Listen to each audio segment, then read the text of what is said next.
എൻ്റെ സഹോദരി സഹോദരങ്ങളെ, മൂന്നാം ദിനത്തിലെ ഈ ശുശ്രൂഷയിൽ പരിശുദ്ധ വചനങ്ങളിൽ നിന്ന് പരിശുദ്ധാത്മാവ് നമുക്ക് നൽകുന്ന ആലോചന വിശ്വാസത്തിൻ്റെ പരിശോധനയെക്കുറിച്ചാണ്. വിശ്വാസ ജീവിതത്തിലുണ്ടാകുന്ന വിവിധങ്ങളായ പരിശോധനകളെക്കുറിച്ച്. നമ്മളൊരു വിശ്വാസ യാത്രയിലാണ്. നമ്മുടെ വിശ്വാസത്തിൻ്റെ നാഥൻ കർത്താവായ യേശുവാണ്. ഈശോയുടെ തിരുമുഖത്തേക്ക് നോക്കി ഈ ലോക ജീവിതത്തിൽ കർത്താവിനോട് ചേർന്നുള്ള യാത്രയാണ് ഫെയ്ത്ത് ജേണി, നമ്മുടെ വിശ്വാസ യാത്ര. ഈ യാത്രയിൽ പേമാരികളുണ്ട്, കൊടുങ്കാറ്റുകളുണ്ട്, വലിയ വെള്ളപ്പൊക്കങ്ങളുണ്ട്, നമ്മൾ ചൂട് കാറ്റടിക്കും, പല വിധത്തിലുള്ള പ്രതിസന്ധികളും ചുട്ടുപൊള്ളുന്ന ഒത്തിരിയേറെ അനുഭവങ്ങളുമുണ്ട്. നമ്മുടെ വിശ്വാസ ജീവിതത്തിൽ ഇതെല്ലാം കർത്താവ് അനുവദിക്കുന്നത് നമ്മൾ നശിക്കുവാനോ തകരുവാനല്ല. നമ്മുടെ വിശ്വാസം പക്വതയാർന്ന വിശ്വാസമാകുവാൻ, വിശ്വാസ ജീവിതത്തിൽ നമ്മൾക്ക് സ്ഥിരത ലഭിക്കുവാൻ,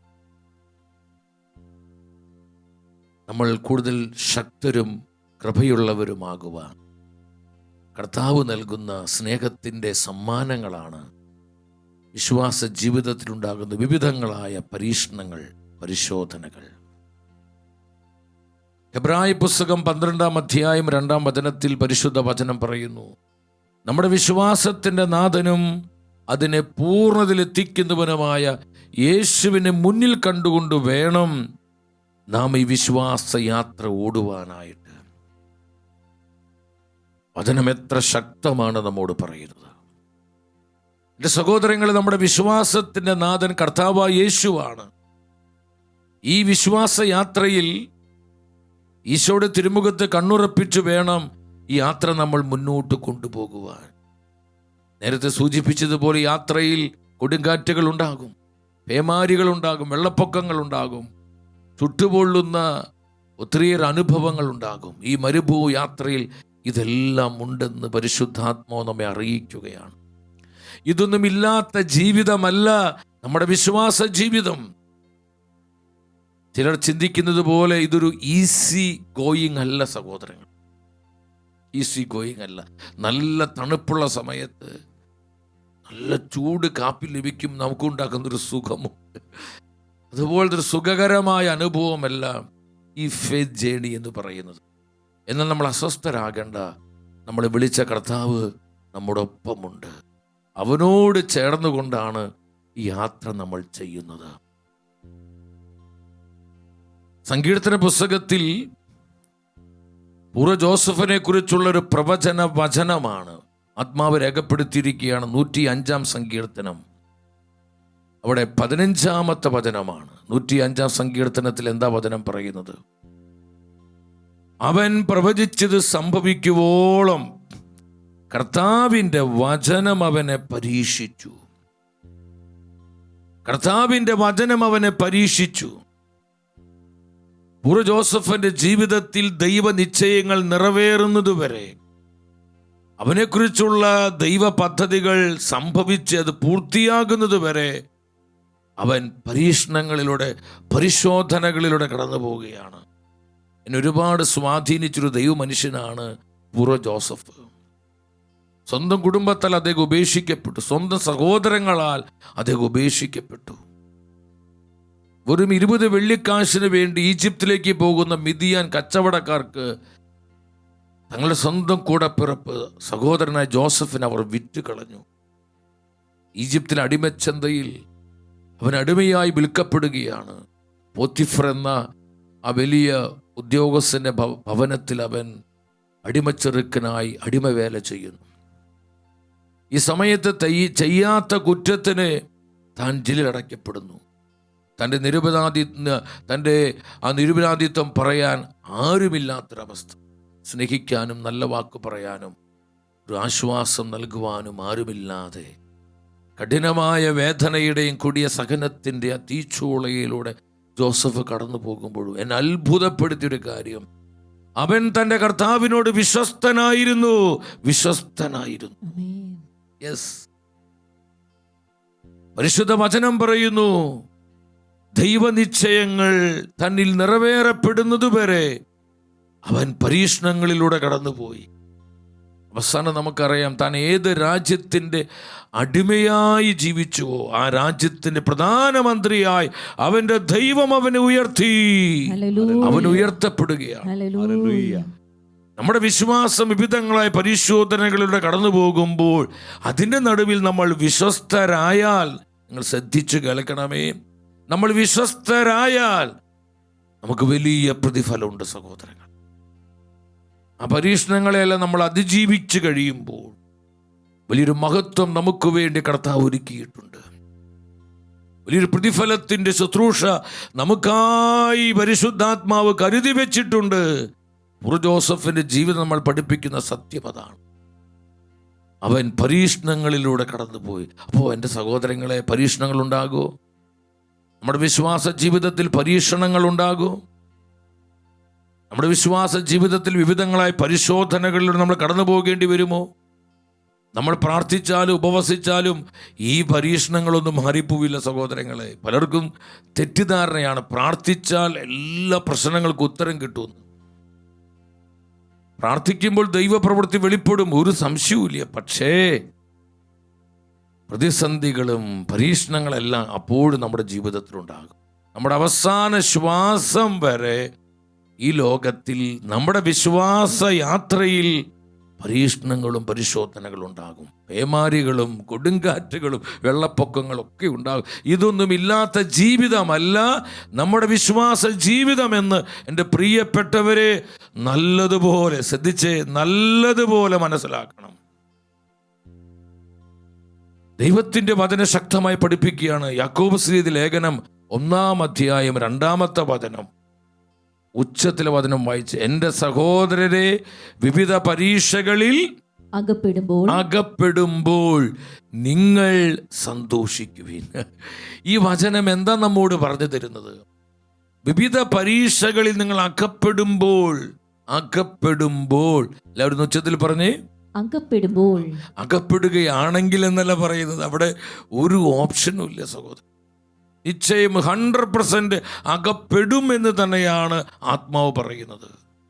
നമ്മുടെ വിശ്വാസ ജീവിതത്തിൽ വിവിധ പരീക്ഷണങ്ങൾ നമ്മൾ അകപ്പെടും. ഇതിലൂടെ എല്ലാം നമ്മൾ കടന്നു പോകേണ്ടി വരും. ഒരു പരീക്ഷണവും ഒരു പ്രതിസന്ധിയും ഒരു പരിശോധനയും ഇല്ലാത്ത ആരെങ്കിലും ഈ വചന ശുശ്രൂഷയിൽ പങ്കെടുക്കുന്നുണ്ടോ? ആരെങ്കിലും ഉണ്ടോ? ഇല്ല സഹോദരങ്ങളെ. നമുക്ക് 1-2 അല്ല, 100 പ്രശ്നങ്ങളും പരീക്ഷണങ്ങളാണ് നമ്മുടെ ജീവിതത്തിൻ്റെ മുൻപിൽ നിൽക്കുന്നത്. ഇതിലൂടെയെല്ലാം നമ്മൾ കടന്നു പോവുകയും അപ്പോൾ ഈ പരീക്ഷണങ്ങൾ നമ്മൾ അകപ്പെടുമ്പോൾ നമുക്കുണ്ടായിരിക്കേണ്ട ആറ്റിറ്റ്യൂഡ് എന്താണ്? പരിശുദ്ധാത്മ പറയാണ്, ജോയ്ഫുൾ, നിങ്ങൾ സന്തോഷിക്കുവിൻ. നമ്മുടെ വിശ്വാസം പരിശോധിക്കപ്പെടുമ്പോൾ, നമ്മുടെ വിശ്വാസം വിവിധങ്ങളായ പരീക്ഷണങ്ങളിലൂടെ കടന്നു പോകുമ്പോൾ നമ്മൾ സന്തോഷിക്കുവാൻ, നമ്മൾ സന്തോഷമുള്ളവരാകും, ഒരു ജോയ്ഫുൾ ആറ്റിറ്റ്യൂഡ് നമുക്കുണ്ടാകണമെന്ന് ആത്മാവ് നമ്മെ അറിയിക്കുകയാണ്. സന്തോഷമുള്ളവർ ഈസിയല്ല സഹോദരങ്ങളെ. ഇതൊക്കെ പ്രസംഗിക്കാൻ ഒത്തിരി എളുപ്പമാണ്, കേട്ടിരിക്കാനും നമുക്ക് അതിലേറെ എളുപ്പമാണ്. വിശ്വാസം പരിശോധിക്കപ്പെടുമ്പോൾ സന്തോഷിക്കണമെങ്കിൽ പരിശുദ്ധാത്മാവിൻ്റെ കൃപ വേണം, ഗ്രേസ് വേണം. ആത്മാവിൻ്റെ അഭിഷേകമില്ലാതെ, സഹായമില്ലാതെ ഒരു വ്യക്തിക്ക് പോലും പരീക്ഷണങ്ങളിൽ സന്തോഷിക്കാൻ പറ്റില്ല സഹോദരങ്ങളെ. എന്നാൽ സന്തോഷിക്കുക അതാണ് നമ്മിൽ നിന്ന് കർത്താവ് ആഗ്രഹിക്കുന്നത്. വീണ്ടും യാക്കോബുസ്ലിയുടെ ലേഖനം 1:3 നിങ്ങൾ വരിക. അടുത്തൊരു വചനം എന്തെന്നാൽ, വിശ്വാസം പരീക്ഷിക്കപ്പെടുമ്പോൾ നിങ്ങൾക്കതിൽ സ്ഥിരത ലഭിക്കുമെന്നറിയാമല്ലോ. ഹല്ലേലൂയ. അപ്പൊ എന്തിനാണ് നമ്മുടെ വിശ്വാസ ജീവിതത്തിൽ പരീക്ഷണങ്ങളും പരിശോധനകളും കർത്താവ് അനുവദിക്കുന്നത്? നമ്മൾ നശിച്ചു പോകാനല്ല, സ്ഥിരത ലഭിക്കാൻ. സ്റ്റെബിലിറ്റി അത് വളരെ പ്രധാനപ്പെട്ടതാണ്. നമ്മുടെ വിശ്വാസത്തിൽ നമുക്ക് സ്ഥിരതയുണ്ടാകണം. നമ്മളിങ്ങനെ ആടി ഒളിഞ്ഞു നിൽക്കുന്ന വ്യക്തികളാകരുത്. നമ്മളിങ്ങനെ ഫ്ലെക്സിബിളാ. സാഹചര്യങ്ങൾ മാറുന്നതനുസരിച്ച് നമ്മുടെ വിശ്വാസത്തിൽ ചാഞ്ചാട്ടമുണ്ടാകരുത്, ചഞ്ചലിപ്പുണ്ടാകരുത്. പാറ പോലെ ഉറച്ചു നിൽക്കുന്ന, ദൃഢതയുള്ള, ഉറപ്പുള്ള, നിശ്ചയമുള്ള, സ്ഥിരതയുള്ള ദൈവമക്കളായി നമ്മൾ മാറണം. കാരണം നമ്മൾ പരിശുദ്ധാത്മാവുള്ളവർ. വിവിധ പരീക്ഷണങ്ങൾ എന്തിനാ കർത്താവ് അനുവദിക്കണേ? സ്ഥിരത ലഭിക്കുവാൻ. പറഞ്ഞേ, സ്ഥിരത ലഭിക്കുവാൻ, സ്ഥിരത ലഭിക്കുവാൻ, വിശ്വാസത്തിൽ സ്ഥിരത ലഭിക്കുവാൻ, സ്ഥിരത ലഭിക്കണം. നമ്മൾ സ്റ്റേബിൾ ആവണം, ഉറപ്പുള്ളവരാകണം. ചില സമയത്ത് നമ്മൾ ഭയങ്കര വിശ്വാസം, ചില സമയത്ത് ഒന്നുമില്ല, ചില സമയത്ത് വളരെ നിരാശ, ചില സമയത്ത് ദുഃഖം, ചില സമയത്ത് ഭയങ്കര സന്തോഷം.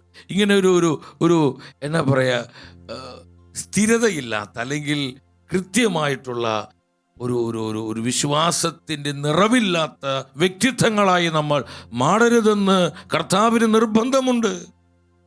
നമ്മൾ സ്ഥിരത പ്രാപിക്കണം, നമ്മൾ കോൺസ്റ്റന്റ്, നമ്മൾ സ്റ്റേബിൾ ആയിരിക്കാൻ പരിശുദ്ധാത്മാവ് ആവശ്യപ്പെടുകയാണ്. അതുകൊണ്ടാണ് പത്രോസ്ലീഹ സഭയുടെ ആദ്യത്തെ മാർപ്പാപ്പ നമ്മളെ പഠിപ്പിക്കുകയാണ്. പത്രോസ്ലീഹ 1-ാമത്തെ ലേഖനം 4:12 നിങ്ങൾ വരിക. പ്രിയപ്പെട്ടവരെ, നിങ്ങളെ പരിശോധിക്കാനായി അഗ്നിപരീക്ഷകൾ ഉണ്ടാകുമ്പോൾ കണ്ടോ. അപ്പം അഗ്നിപരീക്ഷകൾ ഉണ്ടാകും. എല്ലാവരും ഒന്ന് പരസ്പരം പറഞ്ഞേ, അഗ്നിപരീക്ഷകൾ ഉണ്ടാകും. ഒന്ന് പറഞ്ഞ് അങ്ങോട്ടും ഇങ്ങോട്ടും നോക്കി പറഞ്ഞേ, അഗ്നിപരീക്ഷകൾ ഉണ്ടാകും. അഗ്നിപരീക്ഷകൾ ഉണ്ടാകുമ്പോൾ അപ്രതീക്ഷിതമായത് എന്തോ സംഭവിച്ചാൽ എന്ന പോലെ നിങ്ങൾ പരിഭ്രമിക്കരുത്, നിങ്ങൾ ഭയപ്പെടരുത്. ഈ വചനങ്ങളെല്ലാം പ്രിയപ്പെട്ടവർ എന്താ നമ്മോട് വിളിച്ചു പറയുന്നത്? നമ്മുടെ വിശ്വാസ ജീവിതത്തിൽ വിവിധങ്ങളായ അഗ്നിപരീക്ഷണങ്ങളുണ്ട്, വലിയ പരിശോധനകളുണ്ട്.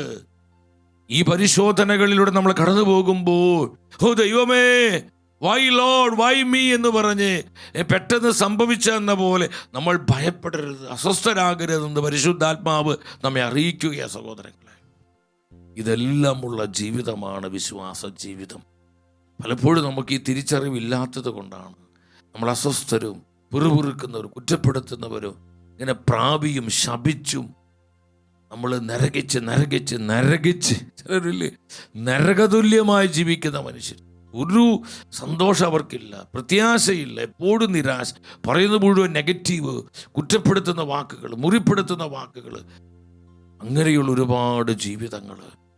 ആത്മാവ് പറയുന്നു, നീ ഭയപ്പെടരുത് പ്രിയ ദൈവത്തിന്റെ പൈതല്, നീ സംഭ്രമിച്ചു പോകരുത്. നിന്റെ വിശ്വാസ ജീവിതത്തിൽ വിവിധങ്ങളായ അഗ്നിപരീക്ഷണങ്ങളുണ്ട്, നിന്റെ കുടുംബ ജീവിതത്തിലുണ്ട്, മക്കളുള്ള ബന്ധത്തിൽ മാതാപിതാക്കളെ അഗ്നിപരീക്ഷണങ്ങളുണ്ട്, ഭാര്യ ഭർത്തൃ ബന്ധത്തിൽ ഈ അഗ്നിപരീക്ഷണങ്ങളുണ്ട്. പരസ്പരം കുറ്റപ്പെടുത്തി പഴിചാരി ന്യായീകരിച്ചുകൊണ്ട് ജീവിതം നരകതുല്യമാക്കരുത്. ഈ അഗ്നിപരീക്ഷണങ്ങളുടെ സമയത്തിൽ നമ്മൾ എന്തു ചെയ്യണം? കർത്താവിൻ്റെ വാഗ്ദത്തങ്ങളിലേക്ക് നോക്കി വിശ്വാസത്തിൻ്റെ ഭാഷ പരസ്പരം പങ്കുവെച്ചുകൊണ്ട് നമ്മുടെ വിശ്വാസത്തിൽ ശക്തി പ്രാപിക്കുവാൻ നമ്മൾ ഒരുങ്ങണം പ്രിയപ്പെട്ടവരെ.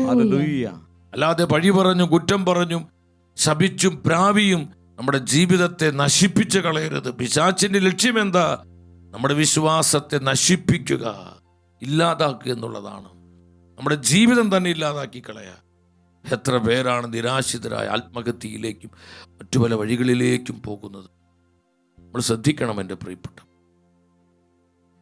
കർത്താവിൻ്റെ ജീവനുള്ള വചനം പഠിപ്പിക്കുകയാണ്. ഹെബ്രായ പുസ്തകം 12:6 അവിടെ എന്താ വചനം പറയുക? താൻ സ്നേഹിക്കുന്നവനെ കർത്താവ് ശിക്ഷണം നൽകുന്നു, മക്കളായി സ്വീകരിക്കുന്നവരെ പ്രഹരിക്കുകയും ചെയ്യുന്നു. പ്രഹരിക്കുന്നു കർത്താവ്. ഇപ്പൊ നമ്മുടെ വിശ്വാസ ജീവിതത്തിൽ ഉണ്ടാകുന്ന വിവിധങ്ങളായ പരീക്ഷണങ്ങൾ, സഹനങ്ങൾ, അത് കർത്താവിൻ്റെ സ്നേഹത്തിൻ്റെ താക്കീതുകളാണ്. നമുക്ക് സ്ഥിരത ലഭിക്കുവാൻ, ഉറപ്പ് ലഭിക്കുവാൻ, നമ്മൾ ദൃഢതയുള്ളവരാകുവാൻ കർത്താവ് നൽകുന്ന പരിശീലനങ്ങളാണ്. ഹല്ലേലൂയ.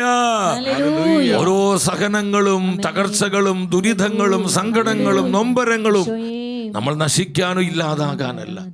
കർത്താവ് നൽകുന്ന പരിശീലനങ്ങൾ നിന്നെ ദൃഢതയുള്ളവനാക്കാൻ, ഉറപ്പുള്ളവനാക്കാൻ, സ്ഥിരതയുള്ളവനാക്കാൻ. കർത്താവിന്റെ സ്നേഹത്തിന്റെ വിശ്വസ്തതയുടെ പ്രവർത്തനങ്ങളാ സഹോദരങ്ങളെ. എബ്രായ പുസ്തകത്തിൽ വീണ്ടും ആത്മാവ് നമ്മൾ അറിയിക്കുകയാണ്. 12-ാം അധ്യായത്തിൽ അവിടെ 7-8 വചനങ്ങളിൽ എന്താ അവിടെ അവസാന ഭാഗത്തേക്ക് വരുമ്പോൾ നമുക്ക് കാണാൻ പറ്റുന്നൊരു കാര്യമുണ്ട്. കർത്താവ് എന്തിനാണ് നമ്മളെ പരിശീലിപ്പിക്കുന്നത്? ദൈവം എന്തിനാണ് നമ്മളെ പരിശീലിപ്പിക്കുന്നത്? അവിടെ പറയാണ് ദൈവം നമ്മളെ പരിശീലിപ്പിക്കുന്നത് നമ്മുടെ നന്മയ്ക്കും തൻ്റെ പരിശുദ്ധിയിൽ നാം പങ്കുകാരാകുന്നതിനും വേണ്ടിയാണ്. കർത്താവ് ഈ പരിശീലനങ്ങൾ, ഈ പരീക്ഷണങ്ങളൊക്കെ നമ്മുടെ ജീവിതത്തിൽ, കുടുംബത്തിൽ, ബന്ധങ്ങളിലെല്ലാം അനുവദിക്കുന്നത്. തൊട്ടടുത്ത വചനം പറയാണ്, പരിശീലനങ്ങൾ അത്ര സന്തോഷമുള്ള കാര്യമൊന്നുമല്ല. എല്ലാ ശിക്ഷണവും സന്തോഷപ്രദം എന്നതിനേക്കാൾ വേദനാജനകമായി തൽക്കാലത്തേക്ക് തോന്നുന്നു. വിശ്വാസത്തിൽ ഈ പ്രതിസന്ധികളും പരീക്ഷണങ്ങളൊക്കെ വരുമ്പോൾ അതത്ര സുഖകരമല്ല സഹോദരങ്ങളെ. ഞാൻ പറഞ്ഞതുപോലെ അത് നമുക്ക് കംഫർട്ടായൊരു അനുഭവമല്ല. നമുക്ക് വേദനയുണ്ടാകും, സംശയമുണ്ടാകും, ഒരുപാട് നൊമ്പരം ഉണ്ടാകും, ബുദ്ധിമുട്ടുണ്ടാകും. പക്ഷെ അത് താൽക്കാലികമാണെന്ന് പരിശുദ്ധാത്മ പറയാണ്. അത് കഴിഞ്ഞാൽ വലിയൊരു ആനന്ദത്തിൻ്റെ, അത് സംഭവിച്ചെത്ര നന്നായി, ഈ സഹനം എത്ര ഉപകാരപ്രദമായി, ഈ പ്രതിസന്ധി അതെന്തുമാത്രം നമുക്ക് സഹായമായി എന്ന് പിന്നീട് നമുക്ക് തോന്നുമാറ് സന്തോഷിക്കാനുള്ള വകകളാക്കി ഈ സഹനങ്ങളെയെല്ലാം കർത്താവ് മാറ്റും. വിശ്വസിച്ച് ആമേൻ പറഞ്ഞേ. അതുകൊണ്ട് എൻ്റെ സഹോദരങ്ങളെ, വിശ്വാസ ജീവിതത്തിലെ പരീക്ഷണങ്ങളിലും നമ്മൾ എന്ത് ചെയ്യണം? നമ്മൾ എന്താണ് അവിടെ നമ്മൾ ചെയ്യേണ്ടത്? കർത്താവിൻ്റെ വാഗ്ദത്തങ്ങളിലേക്ക് നോക്കണം. കർത്താവിൻ്റെ പ്രോമിസിൽ നീ വിശ്വസിക്കണം. നമ്മുടെ വിശ്വാസം വിവിധ പരീക്ഷണങ്ങളിലൂടെ, പരിശോധനകളിലൂടെ കടന്നു പോകുമ്പോൾ, കൊടിയ സഹനങ്ങളും വേദനകളും കഷ്ടതകളും നമ്മളെ ഞെക്കി ഞെരുക്കുമ്പോൾ നമ്മൾ എന്ത് ചെയ്യണം? കർത്താവിൻ്റെ വാഗ്ദാനങ്ങളിലേക്ക് നോക്കണം. കർത്താവിന്റെ പ്രോമിസിൽ വിശ്വസിക്കണം. Yes, you believe. നീ പ്രോമിസിൽ വിശ്വസിക്കണം. കർത്താവിന്റെ പ്രോമിസിൽ വിശ്വസിക്കണം. നിന്നെ വിളിച്ച കർത്താവ് വാക്കുപറഞ്ഞ് ചതിക്കുന്നവനല്ല. വാക്കുപറഞ്ഞ് ചതിക്കുന്നവനോ, നിനക്കൊരു ക്രൈസിസ് വരുമ്പോൾ മാറിപ്പോകുന്നവനല്ല. നിന്നെ ചേർത്ത് പിടിച്ച് നിന്നെ കൃപയോടെ പരിപാലിക്കുന്ന ഒരു കർത്താവാണ് നിന്റെ യേശുവെന്ന് നീ മനസ്സിലാക്കുക. ആമേൻ, ആമേൻ, ആമേൻ, ആമേൻ. സ്തുതിക്കുന്നു. പൗലോസ് സത്യമാണ് സഭയെ പഠിപ്പിക്കുന്നത്. തെസ്സലോനി സഭയ്ക്ക് 1 ലേഖനം 5 അധ്യായം 24 വചനം. നിങ്ങളെ വിളിക്കുന്നവൻ വിശ്വസ്തനാണ്, അവിടുന്ന് അതനുസരിച്ച് പ്രവർത്തിക്കുകയും ചെയ്യും. വിളിച്ച കർത്താവ് വിശ്വസ്തനാണ്. ഒന്ന് ഉച്ചത്തിൽ എല്ലാവരും പറഞ്ഞ്, വിളിച്ച കർത്താവ് വിശ്വസ്തനാണ്. വിളിച്ച കർത്താവ് വിശ്വസ്തനാണ്. വാക്കുമാറാത്ത ദൈവം. നമ്മുടെ ജീവിതത്തിലെ പരീക്ഷണങ്ങളിലും പരിശോധനകളിലും ഈ ഉറപ്പാണ് നമ്മളെ ശക്തിപ്പെടുത്തുന്നത്. എൻ്റെ കർത്താവ് വിശ്വസ്തനായ ദൈവമാണ്. അവൻ എന്നെ കൈവിടാത്തവനാണ്. എന്നെ ഉപേക്ഷിക്കുന്നവനല്ല എൻ്റെ കർത്താവ്. അവൻ എന്നെ ചേർത്ത് പിടിക്കുന്നവനാണ്. തൻ്റെ വിശ്വസ്തതയിൽ എൻ്റെ കർത്താവ് എനിക്ക് വേണ്ടി പ്രവർത്തിക്കും. എൻ്റെ കുടുംബത്തിന് വേണ്ടി പ്രവർത്തിക്കും. എൻ്റെ മക്കൾക്ക് വേണ്ടി, തലമുറകൾക്ക് വേണ്ടി, എൻ്റെ ജീവിതത്തിലെ പ്രതിസന്ധികളിൽ എൻ്റെ കർത്താവ് എനിക്ക് വേണ്ടി പ്രവർത്തിക്കും. ആമേൻ. ഈ ഒരു ഉറപ്പ് നമുക്കുണ്ടാകണം. വിശ്വസ്തനായ ദൈവം. എബ്രായ പുസ്തകം 10:23 ഈ സത്യമാണ് പരിശുദ്ധാത്മ നമ്മളെ പഠിപ്പിക്കുന്നത്. നമ്മോട് വാഗ്ദാനം ചെയ്ത കർത്താവ് വിശ്വസ്തനാകയാ. നമ്മുടെ പ്രത്യാശ ഏറ്റുപറയുന്നതിൽ നാം സ്ഥിരതയുള്ളവരാകണം. വാഗ്ദാനം ചെയ്തിരിക്കുന്ന കർത്താവ് വിശ്വസ്തനാണ്. ഞാൻ ഏകദേശം 33 വർഷമായി ശുശ്രൂഷ ജീവിതം ആരംഭിച്ചിട്ട് സഹോദരൻ, എൻ്റെ 14ാമത്തെ വയസ്സിൽ ഞാൻ 9ാം ക്ലാസ്സിൽ പഠിക്കുമ്പോൾ ദൈവവേല ആരംഭിച്ചതാണ്.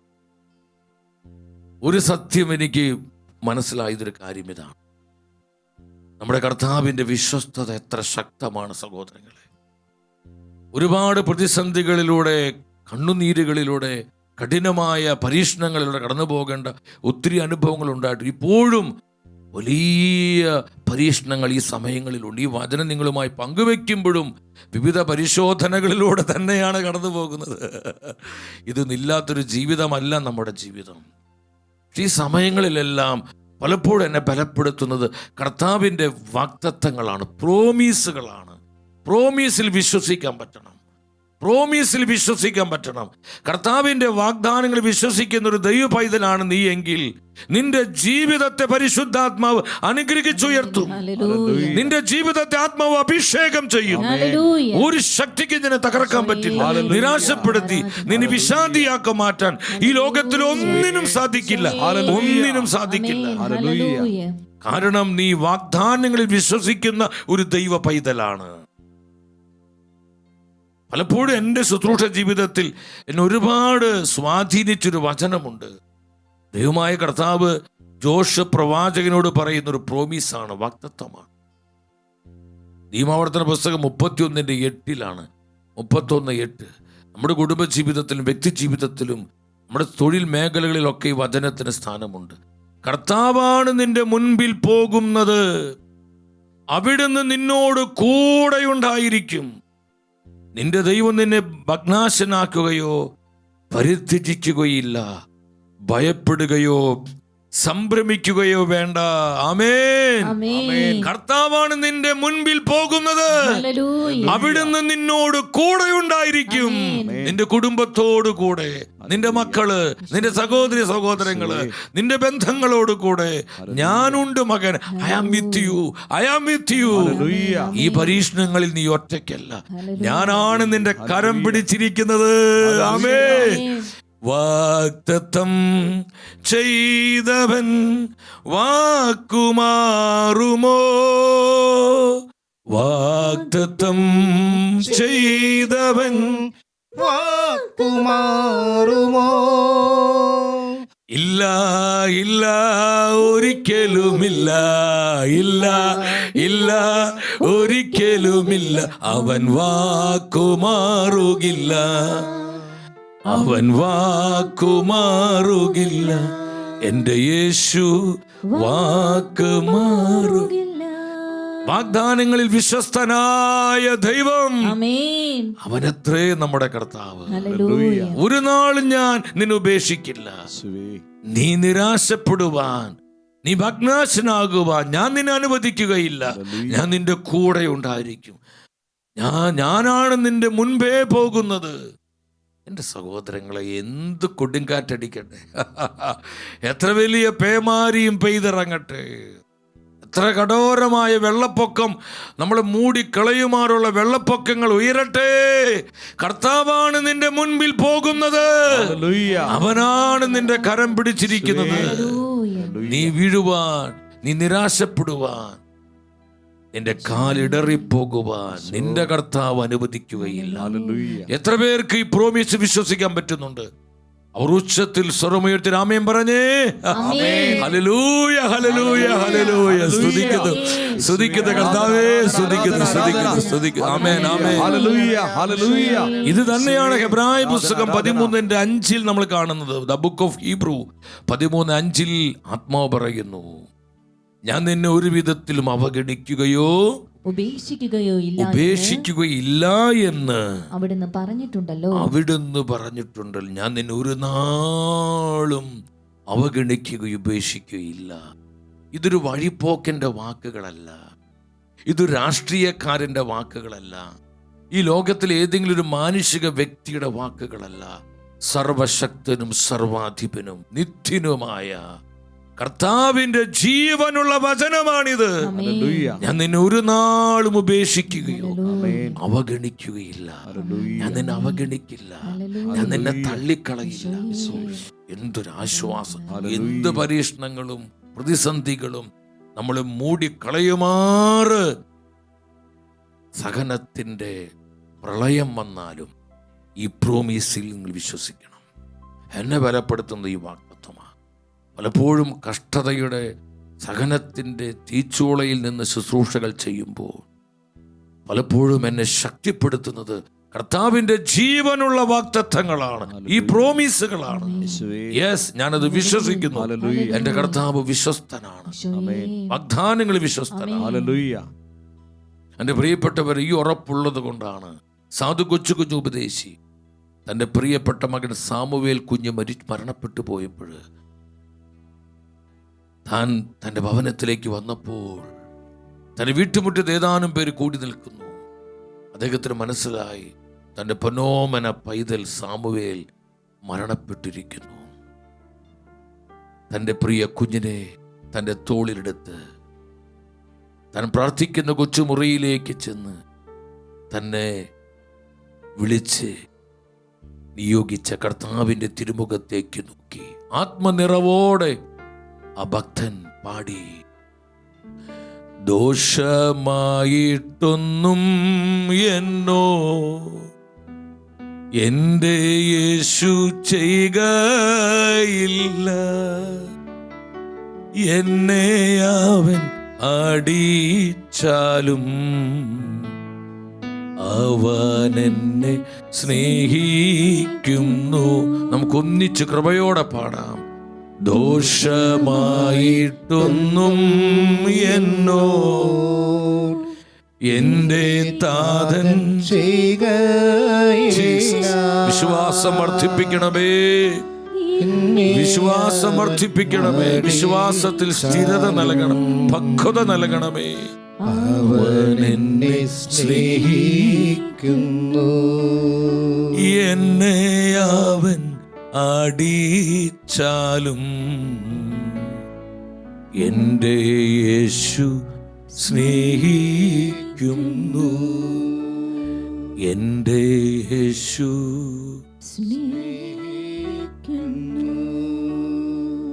സാധു കൊച്ചുകുഞ്ഞ് ഉപദേശി എപ്പോഴാ ഈ വരികൾ പാടി ദൈവത്തെ സ്തുതിച്ചത്? തൻ്റെ മകനെ MBBS അഡ്മിഷൻ കിട്ടിയപ്പോഴാണോ? അവൻ റാങ്ക് ഹോൾഡർ ആയപ്പോഴാണോ? അവന് ജോലിയിൽ പ്രൊമോഷൻ കിട്ടിയപ്പോഴാണോ? അവൻ പഠിച്ച് നല്ലൊരു ഓഫീസറായി മാറിയപ്പോഴാണോ?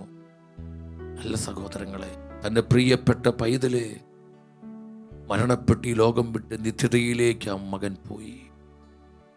ഏതൊരപ്പൻ്റെ ഹൃദയം വേദനിക്കും.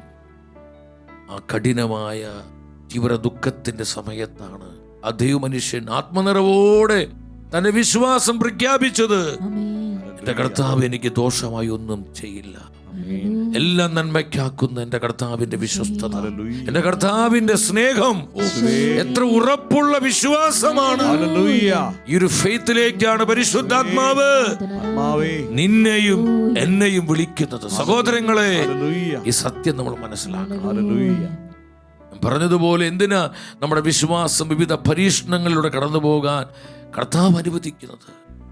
ഒന്നാമതായി നമ്മൾ കണ്ടു, വിശ്വാസത്തിൽ സ്ഥിരത ലഭിക്കുവാൻ. യാക്കോബ് 1:3 ഒരിക്കൽ കൂടെ നിങ്ങൾ ആ വചനം വായിക്കുക. വിശ്വാസത്തിൽ സ്ഥിരത ലഭിക്കുവാൻ. വിശ്വാസം പരീക്ഷിക്കപ്പെടുമ്പോൾ നിങ്ങൾക്കതിൽ സ്ഥിരത ലഭിക്കുമെന്നറിയാം. സ്ഥിരത ലഭിക്കുവാനാണ് നമുക്ക് ഈ സ്ഥിരത ആവശ്യമാണ് സഹോദരങ്ങളെ. നമ്മളിങ്ങനെ സാഹചര്യങ്ങൾ മാറുന്നതിനനുസരിച്ച് നമ്മുടെ വിശ്വാസം മാറിപ്പോകരുത്. വീക്കായ വിശ്വാസമാകരുത്. ദൃഢമായ വിശ്വാസം, ഉറപ്പുള്ള വിശ്വാസം, വളരുന്ന വിശ്വാസം. ഈ വിശ്വാസമാണ് വിശ്വാസത്തിൻ്റെ ആത്മാവായ പരിശുദ്ധാത്മാവ് എനിക്കും നിങ്ങൾക്കും നൽകുന്നത്. വീണ്ടും വിശ്വാസ ജീവിതത്തിൽ വിവിധങ്ങളായ പരീക്ഷണങ്ങളും പരിശോധനകളും എന്തിനാണ് കർത്താവ് അനുവദിക്കുന്നത്? നമ്മൾ വിശ്വാസത്തിൽ പക്വതയുള്ളവരാക്കാൻ, ശ്രദ്ധിച്ച് നിങ്ങൾ മെച്യൂറാക്കാനായിട്ട്. ഇന്ന് പലപ്പോഴും നമ്മുടെ ആത്മീയ ശുശ്രൂഷ മേഖലകളിലുള്ള ഒരു അടിസ്ഥാന പ്രശ്നം ഇമ്മെച്യൂരിറ്റിയാണ്. ഈ പറയുന്ന എനിക്കും എൻ്റെതായ ഒരുപാട് പക്വതയില്ലായ്മകളുണ്ട് സഹോദരങ്ങൾ.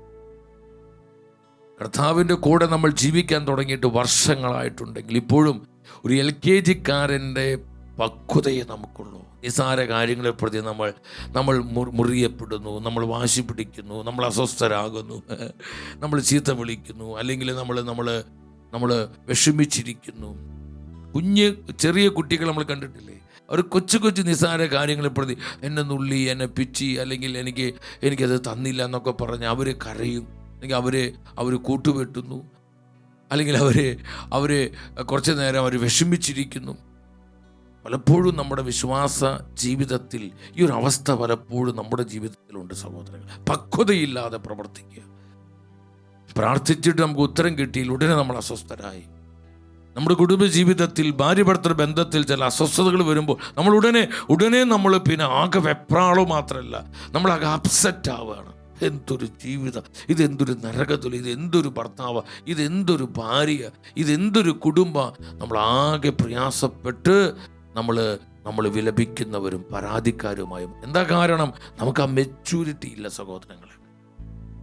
കർത്താവിനോട് കൂടെ യാത്ര ചെയ്ത എല്ലാവരും ഈ പരീക്ഷണങ്ങളിലൂടെ കടന്നുപോയിട്ടുള്ളവർ. അത്ര സുഖകരമായ ജീവിതമൊന്നും ആയിരുന്നില്ല ആരുടെയും.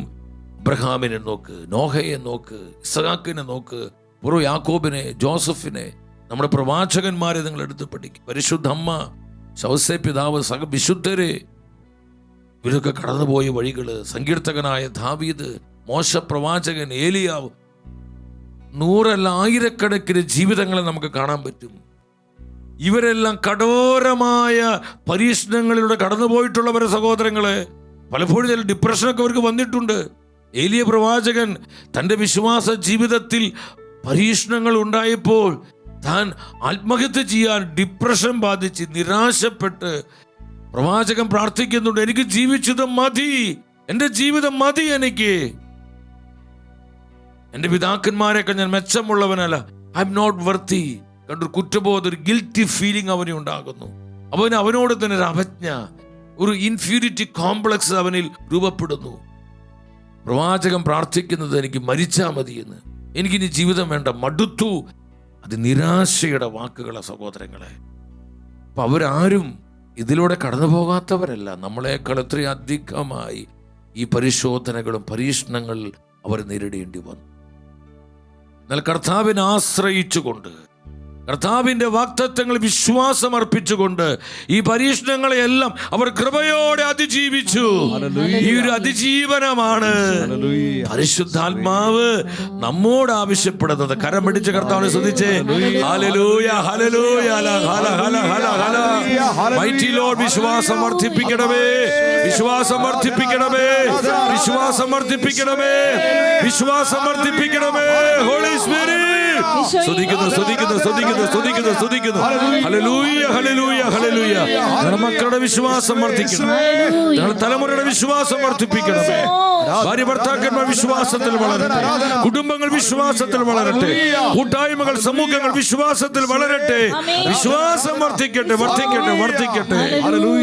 ആമേൻ, ആമേൻ, ആമേൻ, ആമേൻ, ആമേൻ, ആമേൻ, ആമേൻ. ഇതെല്ലാം ഉണ്ട് സഹോദരങ്ങളെ, മനസ്സിലാവുന്നുണ്ട്, ഇതെല്ലാം ഉണ്ട്. അപ്പൊ വിശ്വാസത്തിൽ ഈ പരീക്ഷണങ്ങൾ അനുവദിക്കപ്പെടുന്നത്. രണ്ടാമത് നമ്മൾ പക്വത, മെച്യൂർ ആവണം. നമ്മൾ ബി മെച്യൂർ, പക്വതയുള്ളവരാണ്. അത്ര എളുപ്പമൊന്നല്ലത്, പക്ഷെ പരിശുദ്ധാത്മാവ് നമ്മളെ പക്വതയുള്ളവരാണ്. അതിനാണ് ഈ പരിശോധനകൾ ദൈവം അനുവദിക്കുന്നത്. തൻ്റെ ജനം, താൻ വിളിച്ചവരെ പക്വത പ്രാപിച്ചവരാകണം. വിശ്വാസത്തിൽ, സ്നേഹത്തിൽ, ബന്ധത്തിൽ, ശുശ്രൂഷയിൽ, വിശുദ്ധിയിൽ, അവരുടെ വാക്കുകളിൽ, പ്രവർത്തനങ്ങളിലൊക്കെ പക്വതയുള്ളവരാകും. എബ്രായ പുസ്തകം 6:1 ഈ സത്യമാണ് ആത്മാവ് പറയുന്നത്. അതിനാൽ ക്രിസ്തുവിന്റെ വചനത്തിന്റെ പ്രഥമ പാഠങ്ങൾ പിന്നിട്ട് നമുക്ക് പക്വതയിലേക്ക് വളരാം, നമുക്ക് പക്വതയിലേക്ക് വളരാം, പക്വതയിലേക്ക് വളരാം, പക്വമതികളായി മാറാം. നമ്മളെ മെച്യൂർ ആക്കുകയാണ് കർത്താവ്. അതാണ് സ്നേഹം കണ്ട മെച്യൂർ ആക്കുകയാണ്. നമ്മൾ ഈ തള്ളക്കഴുകൻ തൻ്റെ കഴുകൻ കുഞ്ഞുങ്ങളെ പറക്കാൻ പഠിപ്പിക്കുന്ന ഒരു ഫോർമേഷൻ, ഒരു പരിശീലന പ്രോസസ്സുണ്ട്. പല രാജ്യങ്ങളിലും അതിന് ചില പരിശീലന കേന്ദ്രങ്ങളുണ്ട്. എൻ്റെ സഹോദരങ്ങൾ, അത് ഭയങ്കരമായൊരു പ്രോസസ്സാണ്. ഈ കഴുകൻ എന്ത് ചെയ്യുന്നറിയോ? തൻ്റെ കുഞ്ഞുങ്ങൾ, കഴുകൻ്റെ കുഞ്ഞുങ്ങളാണ്, ഇവർക്ക് നല്ല ഫുഡാണ്.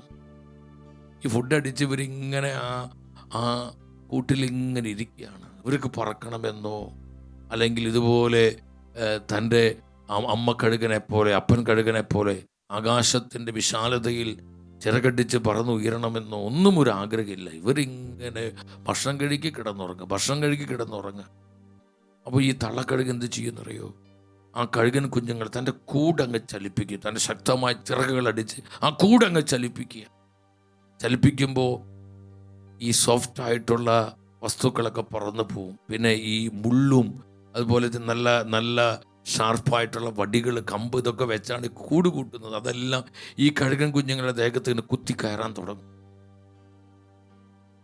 ആ സമയത്ത് ഈ കുഞ്ഞുങ്ങൾ ചിന്തിക്കുക, ഇതെന്തൊരു തള്ളയാണത്, ഒരു സ്നേഹമില്ലാത്ത തള്ള. പലപ്പോഴും നമ്മൾ ഇതുപോലൊക്കെ കർത്താവിനെ കുറിച്ച് ചിന്തിക്കും. കർത്താവ് എന്തിനാണ് എന്നെ വിളിച്ചേ, എന്തിനാണ് ഈ ശുശ്രൂഷയിലേക്ക് എന്നെ തിരഞ്ഞെടുത്തത്, ഈ ഒരു ജീവിതം എന്തിനാ കർത്താവ് എനിക്ക് തന്നത്? ഈ ഇതുപോലെ കുത്തി ഈ വേദനയൊക്കെ വരുമ്പോൾ നമ്മുടെ മനുഷ്യരാണ്, നമ്മുടെ മാനുഷിക സ്വഭാവം അപ്പം പുറത്തേക്ക് വരും. ഇങ്ങനെ കുത്തി കുത്തി കുത്തി കുത്തി നമ്മളെ പക്വതയിലേക്ക് എത്തിക്കും. നമ്മുടെ ആ ക്യാരക്ടറിനെ കർത്താവ് അങ്ങ് മാറ്റും. അവിടെ കർത്താവ് നമ്മളെ അങ്ങ് ശുദ്ധീകരിച്ച് നമുക്കൊരു പക്വത നൽകും പരിശുദ്ധാത്മാവ്. ഹല്ലേലൂയ പറഞ്ഞേ, ശക്തിയോടെ പറഞ്ഞേ ഹല്ലേലൂയ, ഹല്ലേലൂയ, ഹല്ലേലൂയ. നമ്മൾ കേട്ടിട്ടില്ലേ, തീയിൽ മുളച്ചത് വെയിലത്ത് വാടുമോ? വെയിലത്ത് വാടില്ല, തീയിൽ മുളച്ച് പൊന്തിയത് എങ്ങനെയാണ് വെയിലത്ത് വാടുക? അപ്പോൾ ആ ഫോർമേഷൻ, പരിശീലനം, കർത്താവ് നൽകുന്ന ശിക്ഷണങ്ങൾ, ശിക്ഷയല്ല ശിക്ഷണങ്ങൾ, അത് വളരെ പ്രധാനപ്പെട്ടതാണ്. അവസാനം എന്ത് ചെയ്യുന്ന, ഈ കഴുകൻ ഈ കുഞ്ഞിനെ കൊത്തിയെടുത്ത് ആകാശത്തിൻ്റെ അനന്തതയിലേക്ക് പറക്കും. മുകളിലേക്ക് പറന്നിട്ട് ഈ കുഞ്ഞിനെ താഴേക്കാൻ കിട്ടും. ഈ കഴുകുഞ്ഞ് പുടോന്നും പറഞ്ഞിങ്ങനെ താഴോട്ട് പോന്നുകൊണ്ടിരിക്കുക. ഈ കുഞ്ഞ് ചിന്തിക്കുന്നത് എന്താണെന്നറിയോ, ദൈവമേ എൻ്റെ ജീവിതം തീർന്നു, ഈ തള്ള ഒരു താഴ്ചയുടെയും കരുണയില്ലാത്ത എന്നെ കൊല്ലാൻ വേണ്ടിയാണോ എന്നെ ജനിപ്പിച്ചതെന്നൊക്കെ ഈ കുഞ്ഞ് ചിന്തിക്കുന്നുണ്ട്. നോക്കുമ്പോൾ ചുറ്റും അടിയിൽ മുഴുവൻ പാറക്കെട്ടുകൾ, താൻ ചിതറിപ്പോന്നൊക്കെ ചിന്തിക്കുന്ന സമയം ഇങ്ങനെ ആ പാറക്കെട്ടിൻ്റെ മുകളിൽ വന്ന് വീണില്ല എന്നുള്ള സമയമാകുമ്പോൾ തള്ളക്കഴുകിനെ ഡൈവ് ചെയ്ത് വന്ന് തൻ്റെ ചിറക് വിരിക്കുകയാണ്. ആ വിരിച്ച ചിറകുകളുടെ മുകളിലാണ് ഈ കഴുകൻ കുഞ്ഞ് വന്ന് വീഴുന്നത്. കണ്ടു ആ പരിപാലന കണ്ടു.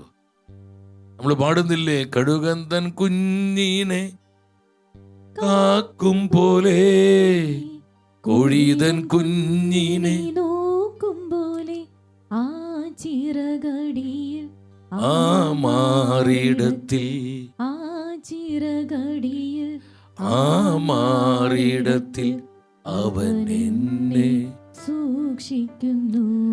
എൻ്റെ കർത്താവ് എന്നെ സൂക്ഷിക്കുന്നു. തള്ളക്കഴുകൻ ആ വിരിച്ച ചിറകുകളിൽ തൻ്റെ കുഞ്ഞിനെ സൂക്ഷിക്കുന്നത് പോലെ കർത്താവ് നമ്മളെ ഈ പരീക്ഷണങ്ങളിലും സഹനങ്ങളിലൊക്കെ നമ്മെ ഒത്തിരി സൂക്ഷിക്കുന്നുണ്ട്. പിന്നെ പല ആവർത്തി തള്ളക്കഴുകുന്നത് ആവർത്തിക്കുമ്പോൾ ഒരു പ്രാവശ്യം തൻ്റെ അമ്മ കഴുകനെ പോലെ ഈ കഴുകൻ കുഞ്ഞ് തൻ്റെ ആ ചിറകൾ വിരിച്ച് ആ ചിറകൾ അടിച്ചിങ്ങനെ പറക്കാൻ തുടങ്ങും. അങ്ങനെ പറന്ന് പറന്ന് ആകാശത്തിൻ്റെ അനന്തതയിലേക്ക് ഇത് പറക്കും. ഈ സമയത്ത് മാറി നിന്ന് തള്ളക്കഴുകൻ തൻ്റെ കുഞ്ഞിങ്ങനെ പറക്കുന്നത് നോക്കി സന്തോഷിക്കും. തള്ളക്കഴുകൻ പറയും, എൻ്റെ കുഞ്ഞേ, ഇതിനു വേണ്ടിയായിരുന്നു ഈ ഒരു പ്രോസസ്സിലൂടെ ഞാൻ നിന്നെ കൊണ്ടുപോയത്. ഇത് തന്നെയാണ് കർത്താവിന് നമ്മോട് പറയാനുള്ളത്. പരിശുദ്ധ വചനം ഈ സത്യമാണ് പഠിപ്പിക്കുന്നത്. നിയമവാഴ്ത്തന പുസ്തകം 32:11 കൂടി ചലിപ്പിക്കുകയും കുഞ്ഞുങ്ങളുടെ മുകളിൽ ചിറകടിച്ച് വിരിച്ച് ചിറകുകളിൽ കുഞ്ഞുങ്ങളെ വഹിക്കുകയും ചെയ്യുന്ന കഴുകനെ പോലെയാണ് കർത്താവ്. നമ്മുടെ കർത്താവ് ആരെ പോലെയാണ്? ഈ തള്ളക്കഴുകനെ പോലെ. കൂടി ചലിപ്പിക്കുകയും കൂടിന് മുകളിൽ ചിറകടിച്ച് എന്താ പറയുന്നത്, ചിറകടിച്ചുകൊണ്ട് കണ്ടു ആ വിരിച്ച ചിറകുകളിൽ കുഞ്ഞുങ്ങളെ വഹിക്കുകയും ചെയ്യുന്ന കഴുകനെ പോലെയാണ് നമ്മുടെ കർത്താവ്. എൻ്റെ സഹോദരങ്ങളെ, സഹനങ്ങളിലും പരീക്ഷണങ്ങളിലും ഈ ദുരിതങ്ങളിൽ നമ്മൾ അസ്വസ്ഥരാകേണ്ട. തള്ളക്കഴുകനെ പോലെ വിരിച്ച ചിറകുമായി കർത്താവ് നമ്മോടൊപ്പം ഉണ്ട്. ആ ചിറകുകളിൽ മേലാണ് നമ്മൾ വന്ന് വീഴുന്നത്. നമ്മൾ പാടിയില്ലേ, പരീക്ഷ എൻ്റെ ദൈവം അനുവദിച്ചാൽ പരിഹാരം എനിക്കായി കരുതിയിട്ടുണ്ട്. പരീക്ഷ എൻ്റെ ദൈവം അനുവദിച്ചാൽ പരിഹാരം എനിക്കായി കരുതിയിട്ടുണ്ട്. പരിഹാരവും കർത്താവിന്റെ കരങ്ങളിലുണ്ട്. കർത്താവിന് പരീക്ഷ അനുവദിച്ച് നമ്മൾ അസ്വസ്ഥരാകേണ്ട. പരിഹാരം കർത്താവിന്റെ കരങ്ങളിലുണ്ട് സഹോദരങ്ങളെ, സഹോദരൻ. അതിൽ നമുക്ക് സംശയം വേണ്ട. അപ്പോൾ നമ്മളെ പക്വതയുള്ളവരാക്കാൻ, നമ്മളെ വിശ്വാസത്തിൽ സ്ഥിരതയുള്ളവരാക്കാൻ. മറ്റൊരു കാര്യം എന്താണ്? പത്രോസിലെഴുതിയ 1-ാമത്തെ ലേഖനം 5:10 നിങ്ങൾ വരിക. 1 പീറ്റർ അവിടെ 5:10 തൻ്റെ നിത്യമഹത്വത്തിലേക്ക് ക്രിസ്തുവിൽ നിങ്ങളെ വിളിച്ചിരിക്കുന്ന അനുഗ്രഹദാതാവായ ദൈവം നിങ്ങളെ അല്പകാലത്തെ സഹനങ്ങൾക്കും പരീക്ഷണങ്ങൾക്കും ശേഷം പൂർണ്ണരാക്കുന്നു. എന്തിനാണ് വിശ്വാസത്തിന്റെ പരീക്ഷണങ്ങള്? നമ്മളെ പൂർണ്ണരാക്കാൻ, ക്രിസ്തുവിന്റെ ഫുൾനെസ്സിലേക്ക്, പൂർണ്ണതയിലേക്ക് നമ്മളെ നയിക്കാൻ, അപൂർണതകൾ മാറ്റി നമ്മളെ പൂർണ്ണതയുള്ളവരാക്കാൻ, കൃപ നിറഞ്ഞവരാക്കാൻ കർത്താവ് ഈ പ്രോസസ്സിലൂടെ നമ്മളെ നയിക്കുന്നത്. വിശ്വാസത്തിൽ പരീക്ഷണങ്ങൾ, പരിശോധനകളെ ഓർത്ത് നന്ദി പറയണം, കർത്താവിനെ മഹത്വപ്പെടുത്തണം. പ്രിയപ്പെട്ടവരെ, പൂർണ്ണരാക്കാൻ. മറ്റൊരു കാര്യം എന്താണ്? പൂർണ്ണരാക്കൽ മാത്രമല്ല, നമ്മളെ സ്ഥിരീകരിക്കാൻ. കണ്ടു, നമ്മളെ സ്ഥിരീകരിക്കാൻ, ഉറപ്പുള്ളവരാക്കാൻ, ദൃഢതയുള്ളവരാക്കാൻ. യെസ്. മൂന്നാമത് പറയാൻ, നമ്മളെ ശക്തരാക്കാൻ, നമ്മളെ എംപവർ ചെയ്യാൻ. നമ്മുടെ ക്ഷീണം, മടുപ്പ്, തളർച്ച ഇതെല്ലാം മാറ്റി നമ്മളെ ശക്തീകരിക്കുവാൻ, നമ്മളെ ശക്തരാക്കുവാൻ നമ്മുടെ കർത്താവ് നമ്മുടെ വിശ്വാസത്തിൽ വിവിധങ്ങളായ പരീക്ഷണങ്ങൾ അനുവദിക്കുന്നു. അപ്പോൾ സ്ഥിരത, പക്വത, മൂന്നാമത് പൂർണ്ണത, നാലാമത് ദൃഢത, അഞ്ചാമത് അവിടെ ശക്തീകരണം, എംപവർമെന്റ്. എത്രമാത്രം വലിയ കാര്യങ്ങളെ സഹോദരങ്ങളെ! ശ്വാസ പരിശോധനയിൽ എൻ്റെ സഹോദരങ്ങൾ നമ്മൾ തളർന്നു പോകരുത്. കർത്താവ് അനുവദിക്കുന്ന പരീക്ഷണങ്ങളെ ഓർത്ത് നമുക്ക് നന്ദി പറഞ്ഞ് അവിടുത്തെ സ്തുതിക്കാൻ പറ്റണം. ഈ പരീക്ഷണങ്ങളിൽ, കർത്താവിന്റെ വാഗ്ദത്തങ്ങളിൽ നീ ബലപ്പെടുന്ന ഒരു ദൈവ പൈതലായി മാറണം, ദൈവ പൈതലായി മാറണം. ആമേൻ, ആമേൻ, ആമേൻ, ആമേൻ, ആമേൻ. അതിൽ പ്രധാനമായും എൻ്റെ സഹോദരങ്ങളെ ഒരു വചനം കൂടി നിങ്ങൾ ഇതിൽ ശ്രദ്ധിക്കുക. പൗലോസ്ലീഹ സഭയോട് പറയാണ്, റോമാക്കാർക്ക് ഇത് ലേഖനം 5-ാം അധ്യായം 4-ാമത്തെ വചനം, 5:4. എന്നാൽ കഷ്ടത സഹനശീലവും, സഹനശീലം ആത്മധൈര്യവും, ആത്മധൈര്യം പ്രത്യാശയും ഉളവാക്കുന്നുവെന്ന് നാം അറിയുന്നു. അപ്പോൾ കഷ്ടതകൾ, പരീക്ഷണങ്ങൾ നമുക്ക് സഹനാത്മാവൻ സഹനശീലം നൽകുന്നു. സഹനശീലം എന്ത് നൽകുന്നു? നമുക്ക് ആത്മധൈര്യം നൽകുന്നു. ആത്മധൈര്യം എന്ന് നൽകുന്നു, നമുക്ക് പ്രത്യാശ നൽകുന്നു. പ്രത്യാശ നമ്മെ നിരാശരാക്കുന്നില്ല. ആമേൻ. എത്ര വലിയ ദൈവ പ്രവർത്തികളെ നമ്മളെക്കുറിച്ച് പരിശുദ്ധാത്മ ഒരുക്കിയിരിക്കുന്നത്. സഹോദരങ്ങൾ, ഈ ഒരു സമയത്ത് നമ്മുടെ പൂർവ്വപിതാവായ അബ്രഹാമിനെ നിങ്ങൾ ചിന്തിക്കുക. ഞാൻ പറഞ്ഞു, വിശ്വാസം പരീക്ഷിക്കപ്പെടാത്ത ഒരു വ്യക്തി പോലും കർത്താവ് തെരഞ്ഞെടുത്തവരില്ല സഹോദരങ്ങളെ. കർത്താവ് വിളിച്ച സകലരും ഈ വിവിധങ്ങളായ പരീക്ഷണങ്ങളിലൂടെ കടന്നു പോകേണ്ടവരാണ്. ഇതില്ലാതെ നമുക്കൊരു വിശ്വാസ ജീവിതമില്ല എന്ന് നമ്മൾ മനസ്സിലാക്കണം. അബ്രഹാമിന്റെ ജീവിതത്തിൽ ഒത്തിരിയേറെ പരീക്ഷണങ്ങളിലൂടെ കർത്താവ് അബ്രഹാമിനെ കടത്തിവിട്ടു. പക്ഷേ ഈ പരീക്ഷണങ്ങളിലെല്ലാം അബ്രഹാം എന്ത് ചെയ്തു എന്ന വചനം പറയുന്നത്? പ്രഭാഷകന്റെ പുസ്തകം 44:20 ശ്രദ്ധിക്കാം. 44:20 അവിടെ പറയാണ്, പരീക്ഷിക്കപ്പെട്ടപ്പോൾ അവൻ വിശ്വസ്തത തെളിയിച്ചു. തൻ്റെ വിശ്വാസ ജീവിതത്തിൽ വിവിധങ്ങളായ പരീക്ഷണങ്ങളിലൂടെ അബ്രഹാം കടന്നുപോയപ്പോൾ പരിശുദ്ധാത്മ സാക്ഷ്യപ്പെടുത്തുകയാണ്, അവൻ തൻ്റെ വിശ്വസ്തത തെളിയിച്ചു. കർത്താവിനോടുള്ള വിശ്വസ്തത, ദൈവവചനത്തോടുള്ള വിശ്വസ്തത, ദൈവവിളിയോടുള്ള തൻ്റെ വിശ്വസ്തത ഓരോ പരീക്ഷണത്തിലും അബ്രഹാം തെളിയിച്ച് ദൈവത്തെ മഹത്വപ്പെടുത്തി. അവൻ അവിശ്വസ്തനായില്ല, പിന്മാറിപ്പോയില്ല. വിശ്വാസത്തിൽ ശക്തി പ്രാപിക്കുകയാണ്, ബലപ്പെടുകയാണ്, പക്വതയുള്ളവരാവുകയാണ്. എൻ്റെ സഹോദരങ്ങളെ, ഒന്നാമത്തെ പരിശോധന എപ്പോഴാണെന്നറിയോ? തൻ്റെ വലിയ സമൃദ്ധിയുടെ സമയത്ത്, ഒന്നിനും കുറവില്ല, അതൊരു മുട്ടുപാടുമില്ലാതെ കൽദായരുടെ ദേശമായ ഊറിൽ വലിയ സമ്പന്നനായ അബ്രഹാമിൻ്റെ കുടുംബം കഴിയുമ്പോൾ മഹത്വത്തിൻ്റെ ദൈവമായ അബ്രഹാമിനെ കർത്താവ് പ്രത്യക്ഷപ്പെട്ടുകൊണ്ട് പ്രകാരം പറഞ്ഞു. ഒന്നാമത്തെ പരിശോധന എന്ന് പറയുന്നത് ദൈവാശ്രയത്തോടുള്ള ബന്ധത്തിലാണ്. നമുക്ക് എന്തുമാത്രം ദൈവാശ്രയമത്വമുണ്ട്. ഇപ്പം ഞാൻ ഈ വചനങ്ങളിൽ നിങ്ങളുമായി പങ്കുവെക്കുമ്പോൾ നിങ്ങൾ തെറ്റിദ്ധരിക്കരുത്. പരീക്ഷണങ്ങൾ ഒത്തിരി എനിക്കുണ്ട്, നമുക്കെല്ലാവർക്കും ഉണ്ടാകും.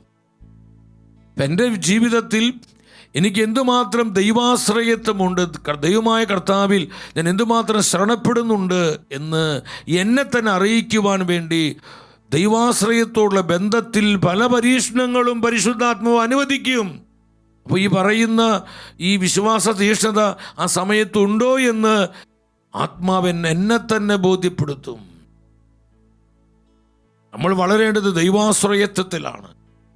കർത്താവിനോടുള്ള ശരണബോധത്തിൽ വളരണം. ഉൽപ്പത്തിയുടെ പുസ്തകം 12:1 ഈ ടെസ്റ്റ് നമുക്ക് കാണാൻ പറ്റുന്നത്. കർത്താവ് അബ്രഹാമിനോട് അരുളി ചെയ്തു, നിന്റെ ദേശത്തെയും ബന്ധുക്കളെയും പിതൃഭവനത്തെയും വിട്ടുകളഞ്ഞ് ഞാൻ കാണിച്ചു തരുന്ന നാട്ടിലേക്ക് പോവുക. ഒരു കുറവുമില്ലാതെ സുന്ദരമായി സുഖമായി സമ്പൽ സമൃദ്ധിയിൽ കഴിയുന്ന സമയത്ത് കർത്താവ് ഇതെല്ലാം വിട്ടുപേക്ഷിച്ച് ഞാൻ കാണിക്കുന്ന നാട്ടിൽ, അത് ഏതാണ് നാട് എന്ന് പോലും അബ്രഹാമിനോട് ദൈവം ആ സമയത്ത് പറയുന്നില്ല സഹോദരങ്ങളെ. തൻ്റെ സുഖ സൗകര്യങ്ങൾ, തൻ്റെ സാധ്യതകൾ, തൻ്റെ അവസരങ്ങളും ഈ സമ്പത്തൊക്കെ വിട്ടെറിഞ്ഞ് കർത്താവ് പറയുന്ന സ്ഥലത്തേക്ക് പോകണമെങ്കിൽ ആഴമേറിയ ദൈവാശ്രയത്വം ഉണ്ടാകണം. ദൈവാശ്രയത്വമുള്ള ഒരു ആത്മാവിന് മാത്രമേ കർത്താവിൻ്റെ ഈ വചനം അനുസരിക്കാൻ പറ്റുള്ളൂ. അല്ലെങ്കിൽ ആ പരീക്ഷ നമ്മളെല്ലാം വീണുപോകും. നമ്മളൊക്കെ അതിൽ പരാജയപ്പെടും സഹോദരൻ. അത്ര എളുപ്പം എന്നല്ല, അത് ഒട്ടും ഈസി അല്ല. അതുപോലെ ദൈവാശ്രയത്വം ഉണ്ടാകണം. കർത്താവിൽ അടിയുറച്ച വിശ്വാസം ഉണ്ടാവണം. കർത്താവിന്റെ പ്രോമിസിൽ ആഴമേറിയ ബോധ്യമുണ്ടാകണം. അപ്രകാരമുള്ള ഒരു ദൈവ പൈതലിന് മാത്രമേ ഇതനുസരിക്കാൻ സാധിക്കുള്ളൂ. അബ്രഹാം എന്തു ചെയ്തു? ഉൽപ്പത്തി 12:4 വരിക. കർത്താവ് കൽപ്പിച്ചതനുസരിച്ച് അബ്രഹാം പുറപ്പെട്ടു. അബ്രഹാം അനുസരിച്ചു. കർത്താവ് കൽപ്പിച്ചതനുസരിച്ച് അബ്രഹാം പുറപ്പെട്ടു. ആ ടെസ്റ്റിൽ, ആ പരീക്ഷണത്തിൽ അബ്രഹാം വിശ്വസ്തനായി. ഈ രണ്ടാമത്തെ മറ്റൊരു ടെസ്റ്റ്, ആ ടെസ്റ്റ് കഠിന ടെസ്റ്റാണ്. വസ്തുവകകളുള്ള ബന്ധത്തിൽ ഇന്ന് സ്വത്ത് തർക്കത്തിൻ്റെ പേരിൽ, സമ്പത്തിൻ്റെ പേരിൽ, വസ്തുവിൻ്റെ പേരിൽ, പറമ്പിൻ്റെ പേരിൽ, ഭൂമിയുടെ പേരിൽ ഏറ്റവും അധികം കലഹിക്കുന്നത് ക്രൈസ്തവ കുടുംബങ്ങളാണ്. ഇന്ന് കോടതികളിൽ ഇത്തരത്തിലുള്ള കേസുകൾ ഏറ്റവും അധികമുള്ളത് ക്രൈസ്തവ സഹോദരങ്ങൾ തമ്മിലാണ്. ഈ സ്വത്ത് തർക്കത്തിൻ്റെ പേരിൽ മറ്റ് ഇതര മതസ്ഥരെക്കാളും സ്വത്ത് തർക്കത്തിൻ്റെ പേരിൽ കോടതികളിൽ കേസുകൾ ഉള്ളത് ക്രൈസ്തവ കുടുംബങ്ങളിൽ നിന്ന്. നമുക്ക് എവിടെ ദൈവാശ്രയത്വം? നമുക്ക് എവിടെ വിശ്വാസം സഹോദരങ്ങളെ?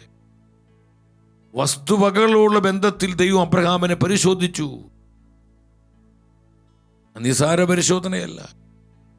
10,000 ലക്ഷക്കണക്കിന് ഏക്കറുകൾ ഭൂമിയുള്ള, ഫലഭൂഷ്ടിയുള്ള ഭൂമി ഈ സമയത്ത് അബ്രഹാമിൻ്റെ ആറ്റിറ്റ്യൂഡാണ്. കാരണം അബ്രഹാമിൻ്റെ സമ്പത്ത് ദൈവമായിരുന്നു. വിശ്വാസത്താൽ ജീവിച്ച ഒരു ദൈവമനുഷ്യനാണ്. ഉൽപ്പത്തിയുടെ പുസ്തകം 13:8-9 നിങ്ങൾ വരിക. അവർ ലോത്തിനോട് പറഞ്ഞു, നമ്മൾ തമ്മിൽ, നമ്മുടെ ഇടയന്മാർ തമ്മിലും കലഹമുണ്ടാകരുത്, കാരണം നമ്മൾ സഹോദരന്മാരാണ്. ഇനി 9, ഇതാ ദേശമെല്ലാം നിന്റെ കൺമുൻപിലുണ്ടല്ലോ, നീ എന്നെ പിരിഞ്ഞു പോവുക. ഇടതുഭാഗമാണ് നിനക്ക് വേണ്ടതെങ്കിൽ ഞാൻ വലതുഭാഗത്തേക്ക് പോയിക്കൊള്ളാം. വലതുഭാഗമാണ് നിനക്ക് ഇഷ്ടമെങ്കിൽ ഞാൻ ഇടതുഭാഗത്തേക്ക് ഞാൻ പോയിക്കൊള്ളാം. എൻ്റെ സഹോദരങ്ങളെ, ആ വസ്തു സ്ഥലങ്ങൾ തെരഞ്ഞെടുക്കുവാനുള്ള അവകാശം അബ്രഹാം ലോത്തിന് വിട്ടുകൊടുക്കുകയാണ്. അവിടെ കലഹിക്കാനും മത്സരിക്കുവാനും ഒന്നും അബ്രഹാം പോകുന്നില്ല. അപ്പോൾ വസ്തുവകകളുള്ള ബന്ധത്തിൽ ആ പരീക്ഷണത്തിലും അബ്രഹാം വിശ്വസ്തനായി വിജയിച്ചു. അബ്രഹാം, നമ്മൾ അനേകർ വീണു പോകുന്നതാണ് സംഗതി. നമ്മൾ വചനം പറയുന്നുണ്ട്, പ്രാർത്ഥനയുണ്ട്, ജപമാലയുണ്ട്, കരുണക്കൊന്തയുണ്ട്, കുരിശിൻ്റെ വഴി പ്രാർത്ഥന ഒക്കെ ചെയ്യുന്നുണ്ടെങ്കിലും സ്ഥലസംബന്ധമായ വസ്തുപരമായ കാര്യങ്ങൾ വരുമ്പോൾ അപ്പം നമ്മുടെ ലെവല് മാറി, നമ്മുടെ ആറ്റിറ്റ്യൂഡ് മാറി, സംസാര രീതി മാറി, നമ്മൾ അസ്വസ്ഥരായി. പിന്നെ നമ്മുടെ ഭാഷകൾ വേറെ ഭാഷയെ വരുന്നത് മനസ്സിലാവുന്നുണ്ടോ? എത്ര വെറുതെ പറയുന്നല്ല സഹോദരങ്ങളെ. ആ നമ്മൾ വീണുപോയി, നമ്മളവിടെ പരാജയപ്പെട്ടു. വിശ്വസ്തരാകാൻ പറ്റുന്നില്ല നമുക്ക്. അതാണ് പലപ്പോഴും നമ്മുടെ ജീവിതങ്ങൾ കൂടുതൽ കൃപയിൽ വളരാത്തതിൻ്റെ ഒരു കാരണം. മൂന്നാമത്, സമ്പത്ത്. കോടിക്കണക്കിന് സമ്പത്ത് തൻ്റെ മുമ്പിൽ ഇരിക്കുകയാണ്. അത് അബ്രഹാമിന് അർഹതപ്പെട്ട സമ്പത്ത്, അല്ലാതെ അർഹതയില്ലാത്ത അടിച്ചു മാറ്റുന്ന, തട്ടിയെടുക്കുന്ന, കള്ളത്തരത്തിലൂടെ ചതിയിലൂടെ നേടുന്ന സമ്പത്തല്ല. അർഹതപ്പെട്ട സമ്പത്ത്. 9 രാജാക്കന്മാരുടെ സമ്പത്താണ്. താൻ യുദ്ധത്തിൽ അവരെ തോൽപ്പിച്ചു. ആ രാജ്യങ്ങളുടെ മുഴുവൻ സമ്പത്ത് അന്നത്തെ നിയമം അനുസരിച്ച് ആരാണ് യുദ്ധത്തിൽ ജയിക്കുന്നത് അവർക്കത് സ്വന്തമാക്കും. ഇങ്ങനെ കോടാനുകോടി സമ്പത്ത് തന്നെ മുൻപിൽ ഇരിക്കുകയെന്ന് ആലോചിച്ച് നോക്കി. നിങ്ങൾ ആർക്കാ സാധിക്കുക സഹോദരങ്ങൾ? ഈ സമ്പത്തിരിക്കുമ്പോൾ ഇതൊരു ടെസ്റ്റായിരുന്നു. അബ്രഹാമിനെ ദൈവം കൊടുത്തൊരു പരിശോധനയായിരുന്നു. ആ ടെസ്റ്റിൽ അബ്രഹാം എന്ത് ചെയ്യും? അവനെ തന്നെ ബോധ്യപ്പെടുത്താൻ. ഉൽപ്പത്തിയുടെ പുസ്തകം 14 അധ്യായം 21, 22 അത് പെട്ടെന്ന് വായിച്ചു. സോദ രാജാവ് അബ്രഹാമിനോട് പറഞ്ഞു, ആളുകളെ എനിക്ക് വിട്ടുതരിക, സമ്പത്തെല്ലാം നീ എടുത്തുകൊള്ളുക. കോടിക്കണക്കിന് സമ്പത്താണ് നിങ്ങൾ മനസ്സിലാക്കണം. അബ്രഹാം സോദാം രാജാവിനോട് പറഞ്ഞു, ഞാൻ കർത്താവിൻ്റെ മുൻപിൽ ആകാശത്തിൻ്റെയും ഭൂമിയുടെയും സൃഷ്ടാവായ അത്യുന്നതനായ ദൈവത്തിന് മുമ്പിൽ ശപഥം ചെയ്യുന്നു. എന്താ ശപഥം ചെയ്യുന്നത്? രാജാവാണ് ബേറ, നിങ്ങളുടേതായ ഒരു ചരടോ ചെരുപ്പിൻ്റെ വാറോ ഒന്നും തന്നെ ഞാൻ എടുക്കുകയില്ലെന്ന് പറഞ്ഞാൽ, കോടിക്കണക്കിന് സമ്പത്ത് മാത്രമല്ല, നിന്റെ ചെരുപ്പിൻ്റെ വാറ് പോലും എനിക്ക് വേണ്ട. ഞാൻ അബ്രഹാമിനെ സമ്പന്നനാക്കി എന്ന് നിങ്ങൾ പറയരുതല്ലോ. നിങ്ങൾ സെക്കൻഡ് ഇങ്ങോട്ട് നോക്കിയേ. അബ്രഹാം വിശ്വസിക്കുകയാണ്. അബ്രഹാം പറയാണ്, അബ്രഹാമിനെ സമ്പന്നനാക്കുന്നത് അവന് വിശ്വസിക്കുന്ന അവന്റെ ദൈവമായ കർത്താവാണ്. മനുഷ്യരല്ല, രാജാക്കന്മാരല്ല, ഈ ലോകത്തിൽ ഒന്നുമല്ല. എന്നെ സമ്പന്നനാക്കുന്നത് ദൈവമായ കർത്താവാണ്.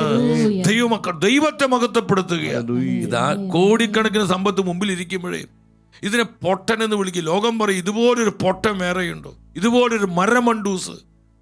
അബ്രഹാം പൊട്ടനും ബുദ്ധിയില്ലാത്തത് കൊണ്ടല്ല, അവനറിയാം അവന്റെ സമ്പത്ത് ദൈവമായ കർത്താവാണ്. ഇതൊക്കെ നശ്വരമാണ്. ഇതിനേക്കാൾ വലിയ സമ്പത്ത് അവന് ലഭിച്ചു. ആ സമ്പത്തിലേക്ക് ദൈവൻ ഉയർത്തിയില്ലേ? അബ്രഹാമിന്റെ ജീവിതം നിങ്ങൾ പിന്നീട് നോക്ക്. അബ്രഹാം അതെല്ലാം നിഷേധിക്കുകയാണ്. അവസാനമായി നിങ്ങൾ ശ്രദ്ധിക്കുക, ഉൽപ്പത്തിയുടെ പുസ്തകം 22:1 തൻ്റെ ഏക മകനെ ദൈവം ചോദിച്ചുകൊണ്ട് വലിയ ഉഗ്രമായ കഠിനമായൊരു ടെസ്റ്റ് അബ്രഹാത്തെ പരീക്ഷിച്ചു. അബ്രഹാം അവിടുന്ന് വിളിച്ചു, ഇതാ ഞാൻ. അവൻ വിളി കേട്ടു. രണ്ടാമത് എന്താ പറഞ്ഞത്? രണ്ടാമത്തെ വചനം, നീ സ്നേഹിക്കുന്ന നിന്റെ ഏക മകൻ ഇസഹാക്കിനെയും കൂട്ടി മോറിയ ദേശത്തേക്ക് പോവുക. അവിടെ ഞാൻ കാണിച്ചു തരുന്ന മലമുകളിൽ നീ അവനെ എനിക്കൊരു ദഹനബലി അർപ്പിക്കണം. മൂന്നാം വചനത്തിൽ പറയാണ്, അബ്രഹാം അതിരാവിലെ എഴുന്നേറ്റ് കഴുതിക്ക് ജീനിയിട്ട് 2 വേലക്കാരെയും മകൻ ഇസഹാക്കിനെയും കൂട്ടി ബലിക്ക് വേണ്ട വിറകും കീറിയെടുത്ത് ദൈവം പറഞ്ഞ സ്ഥലത്തേക്ക് പുറപ്പെട്ടു. Why Lord, why me? ചോദ്യങ്ങളൊക്കെ ഉള്ളിൽ വന്നേക്കാം. പക്ഷെ പരാതി പറയുന്നില്ല, ദൈവത്തെ ശപിക്കുന്നില്ല. ക്രൂരനായൊരു ദൈവം, എന്തിനു ഞാൻ ഈ ദൈവത്തെ സ്നേഹിച്ചത്, എന്തിനു ഞാൻ ഈ വിശ്വാസം സൂക്ഷിച്ചത്, എന്തിനാണ് ഈ ദൈവത്തിന് പുറകെ പോയതെന്ന് പറഞ്ഞ് പ്രാപിയും ശപിച്ചും നരകിച്ചും ഒന്നുമില്ല സഹോദരങ്ങളെ. ഒരു വിശദീകരണങ്ങളിൽ എന്നാ ഒരു ഫെയ്ത്താണ് സഹോദരങ്ങളെ. വിശ്വാസത്തിൻ്റെ ആത്മാവ് നമ്മെ പഠിപ്പിക്കുന്നത് വിശ്വാസ ജീവിതത്തിലെ പരിശോധനകളിൽ കർത്താവിനോട് ചേർന്ന് നമ്മുടെ വിശ്വാസം മുറുകെ പിടിക്കണം. കർത്താവിൻ്റെ വാഗ്ദത്തങ്ങളിലേക്ക് നോക്കി നമ്മുടെ വിശ്വാസത്തിൽ ദൃഢതയുള്ളവരായി ബലമുള്ളവരായി മാറുവാൻ ആത്മാവ് നമ്മോട് ആവശ്യപ്പെടുകയാണ്. എൻ്റെ സഹോദരങ്ങളെ, 9ഉം 10ഉം വചനങ്ങൾ പെട്ടെന്ന് വായിക്കാം. പരിശുദ്ധാത്മാവ് പറയുന്നു, ദൈവം പറഞ്ഞ സ്ഥലത്തെത്തിയപ്പോൾ അബ്രഹാം അവിടെ ഒരു ബലിപീഠം പണിതു, വിറക് അടുക്കി വെച്ചിട്ട് ഇസഹാക്കിനെ ബന്ധിച്ച് വിറകിന് മീതെ കിടത്തി. മകന് ബലി കഴിക്കാൻ അബ്രഹാം കത്തി കയ്യിലെടുത്തു. 11ാമത്തെ വചനം പറയുന്നു, തൽക്ഷണം കർത്താവിന്റെ ദൂതൻ ആകാശത്ത് നിന്ന് അബ്രഹാം അബ്രഹാം എന്ന് വിളിച്ചു. ഇതാ അവൻ വിളിക്കേട്ടു. 12ാമത്തെ വചനം പറയുന്നു, എല്ലാവരും ഒന്നിച്ചു വായിച്ച്, കുട്ടിയുടെ മേൽ കൈവയ്ക്കരുത്, അവനെ ഒന്നും ചെയ്യരുത്, നീ ദൈവത്തെ ഭയപ്പെടുന്നുവെന്ന് എനിക്കിപ്പോൾ ഉറപ്പായി. കാരണം നിന്റെ ഏകമകൻ ഇസഹാക്കിനെ എനിക്കായി നൽകുവാൻ നീ മടി കാണിച്ചില്ല. എൻ്റെ സഹോദരങ്ങൾ, വിവിധങ്ങളായ കൊടിയ പരീക്ഷണങ്ങളുടെ അബ്രഹാം കടന്നുപോയപ്പോഴും തൻ്റെ ദൈവത്തോട് വിശ്വസ്തനായി കർത്താവിൻ്റെ വാഗ്ദത്തങ്ങളിലേക്ക് കണ്ണുകൾ ഉയർത്തി പ്രത്യാശയോടെ വിശ്വാസത്തിൽ ദൃഢതയുള്ളവനായി അബ്രഹാം മാറുകയാണ്. നമ്മുടെ വിശ്വാസ ജീവിതത്തിൽ പരിശോധനകളുണ്ട്, വിവിധങ്ങളെ അഗ്നിപരീക്ഷണങ്ങളുണ്ട് എന്ന് മനസ്സിലാക്കി കർത്താവിൻ്റെ വാഗ്ദത്തങ്ങളിലേക്ക് നോക്കി വിശ്വാസത്തിൽ സ്ഥിരതയും പക്വതയും ഉറപ്പുമുള്ളവരാകാൻ നമുക്ക് ആഗ്രഹിക്കാം. വിശ്വാസത്തിൻ്റെ ആത്മാവായ പരിശുദ്ധാത്മാവ് ഈ കൃപയിലേക്ക് നമ്മളെ വിളിക്കുകയാണ്. ഈ ഒരു അഭിഷേകം നമുക്ക് കർത്താവിൽ നിന്ന് സ്വീകരിക്കാം. വിശ്വാസം വർദ്ധിപ്പിക്കണമേ, വളരുന്ന വിശ്വാസം നൽകണമേ, വിശ്വാസത്തിൽ സ്ഥിരത നൽകണമേ, വിശ്വാസത്തിൽ പക്വത നൽകണമേ, വിശ്വാസത്തിൽ ഉറപ്പ് നൽകണമേ, വിശ്വാസത്തിൽ പൂർണ്ണത നൽകണമേ, വിശ്വാസത്തിൽ ഞങ്ങൾ ശക്തിപ്പെടുത്തണമേ, ഞങ്ങളെ സ്ഥിരീകരിക്കണമേ. നമുക്ക് ആഗ്രഹത്തോടെ കർത്താവിനോട് പ്രാർത്ഥിക്കാം. അതിനുള്ള സമയമാണ് സഹോദരങ്ങൾ. അവസാനമായി പരിശുദ്ധ വചനം പറയുന്നു, പ്രഭാഷകന്റെ പുസ്തകം 44-ാം അധ്യായം 19-ാം വചനത്തിൽ, അനേകം ജനതകളുടെ പൂർവപിതാവായിരുന്നു അബ്രഹാം, മഹത്വത്തിൽ അവനെ സമനായി ആരുമില്ല. ദൈവത്തിന്റെ വചനം കണ്ടു. മഹത്വത്തിൽ അവന് സമനായ ആരുമില്ല. എന്തുകൊണ്ടാണ് പരിശുദ്ധാത്മാവ് ഇപ്രകാരം സാക്ഷ്യപ്പെടുത്തിയത്? മഹത്വത്തിൽ അബ്രഹാം പിതാവിന് സമനായി മറ്റാരും തന്നെയില്ല. മോശപ്രവാചകനോ ജോഷുവായോ ഏലീഷായോ ഏലിയായോ യെശയ്യായോ എസക്കിയേലോ ജെറമിയോ ഡാനിയേൽ ഒന്നുമില്ല. മഹത്വത്തിൽ സമനായി അബ്രഹാമിനെ പോലെ ആരുമില്ല. കാരണം ഈ കൊടിയ പരീക്ഷണങ്ങളിലെല്ലാം താൻ വിശ്വസ്തനായി തൻ്റെ വിശ്വാസം മുറുകെ പിടിച്ചു. അവൻ വിശ്വാസത്തിൽ ശക്തി പ്രാപിച്ചു. എൻ്റെ സഹോദരങ്ങളെ, ഈ കൃപ നമ്മളിൽ നിറയട്ടെ. വിശ്വാസത്തിൻ്റെ ആത്മാവ് നമ്മെ പഠിപ്പിക്കുന്നത് ഈ സത്യങ്ങളാണ്. ഈ കൃപയിലേക്കാണ് പരിശുദ്ധാത്മാവ് നമ്മളെ വിളിക്കുന്നത്. നമുക്കത് സ്വീകരിക്കാനായിട്ട് ഒരുങ്ങാം.